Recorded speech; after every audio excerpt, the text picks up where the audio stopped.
একজন লোক ছোটবেলা গল্প শুনেছি, বট গাছের নিচে শুয়ে শুয়ে আল্লাহর গালি দিচ্ছে। আল্লাহর কেমন বিবেক, ইয়া বড় বট গাছ আর বট ফলগুলা এত ছোট ছোট, আর লাউ গাছ আর কুমড়া গাছের ইয়েটা কি খুব মোটা না চিকন?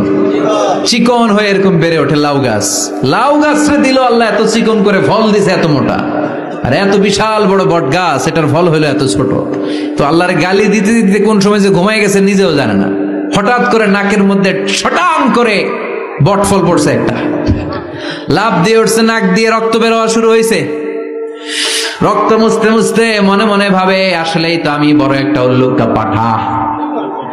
আজকে এই বট গাছের মধ্যে যদি লাউয়ের মতো ফল দিত, কুমড়ার মতো ফল দিত, আমার নাকের উপরে ওই লাউ আর কুমড়া বললে আমি থাকতাম না, আমি বিদায় হয়ে যেতাম, মক্কা পেয়ে যেতাম। ঠিক কিনা?